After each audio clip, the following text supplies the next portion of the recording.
কাৰ্বি আলঙত বাস কৰা অনা কাৰ্বি বা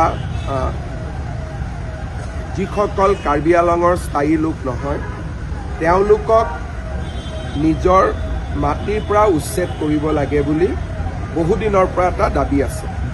কিন্তু গুৱাহাটী উচ্চ ন্যায়ালয়ে এটা ইণ্টাৰিম জাজমেণ্ট দিছে যে বৰ্তমান আমি তেওঁলোকক এভিকশ্যন কৰিব নোৱাৰোঁ। কোৰ্টৰ এগেইনষ্টতকৈ এভিকশ্যন কৰাটো সম্ভৱ নহয়, কিন্তু স্বাভাৱিকভাৱে এছাম লোকে এইটো বিচাৰিছে যে ইমিডিয়েট এভিকশ্যন হ'ব লাগে। এই ক্ষেত্ৰত আমৰণ অনশন কৰি আছিলে। যেতিয়া স্বাস্থ্যৰ অৱনতি ঘটিলে আমি তেওঁলোকক গুৱাহাটী মেডিকেল কলেজলৈ লৈ আহিলোঁ। তাতে এটা বাতৰি কোনোবাই উলিয়াই দিলে যে আমি তেওঁলোকক গ্ৰেপ্তাৰ কৰিছোঁ। কোনো গ্ৰেপ্তাৰ কৰা হোৱা নাই, চিকিৎসাৰ কাৰণে অনা হৈছিল।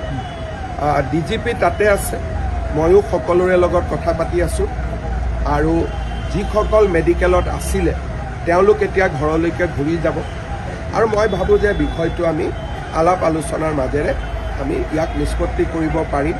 কাৰণ হাইকোৰ্টৰ ৰায় এটাৰ বিপক্ষে আমি কিবা এটা কৰিম বুলি ক'লেও কৰিব নোৱাৰোঁ, কিন্তু আমি একেলগে হাইকোৰ্টত কথাটো আলোচনা কৰিব পাৰোঁ বা এক্ৰছ দ্য টেবুল বহি আমি আলোচনাও কৰিব পাৰোঁ। মন্ত্ৰী ৰণোজ পেগু তালৈকে গৈ আছে আৰু DGP ইতিমধ্যে তাত উপস্থিত হৈছে।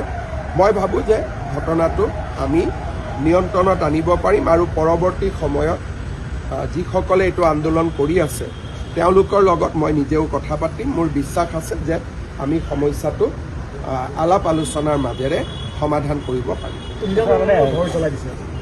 মই তাকে কৈছোঁ যে তুলিৰাম ৰংহাঙে নিজেও বিচাৰে যে আমি এভিকশ্যন কৰোঁ, কিন্তু হাইকোৰ্টৰ অৰ্ডাৰ হ'লেতো তুলিৰাম ৰংহাং নহয়, ময়ো কৰিব নোৱাৰোঁ। গতিকে যোনেই ঘৰ আক্ৰমণ কৰিছে বা থানাখনতো অলপ আক্ৰমণ কৰিব চেষ্টা কৰিছে, এইটোৱে সমাধান একো নানে। বৰঞ্চ কালি যেতিয়া হাইকোৰ্টে গম পাব যে আমাৰ অৰ্ডাৰ থকাৰ পিছতো কোনোবাই আমাৰ অৰ্ডাৰটো ভায়লেট কৰিবৰ কাৰণে জবৰদস্তি কৰিছে, তেতিয়াতো হাইকোৰ্টৰ আৰু বেছিহে খং উঠিব। সাধাৰণতে হাইকোৰ্টে কেছ দিলে, কিবা অৰ্ডাৰ দিলে আমি কি কৰোঁ? হাইকোৰ্টলৈকে আহোঁ। হাইকোৰ্টে নামানিলে আমি সুপ্ৰিম কোৰ্টলৈকে যাওঁ। কিন্তু হাইকোৰ্টৰ অৰ্ডাৰ থকা বিষয় এটাত আমি যদি কাজিয়া পেচাল কৰোঁ তেতিয়া হাইকোৰ্টে আলোচনাৰ ৰাস্তাটোতো তাত প্ৰশ্নবোধক চিন আহিব। সেইকাৰণে মই ভাবোঁ যে যিসকলে এইটো কৰিছে তেওঁলোকে হয়তো কথাটো ভালকৈ বুজা নাই বা হাইকোৰ্টৰ জাজমেণ্টটো দেখা নাই। এতিয়া DGPয়ে তেওঁলোকৰ লগত কথা পাতি আছে, ময়ো কথা পাতি আছোঁ। মই ভাবোঁ যে ৰাতিৰ ভিতৰতে পৰিস্থিতি নিয়ন্ত্ৰণত আহিব।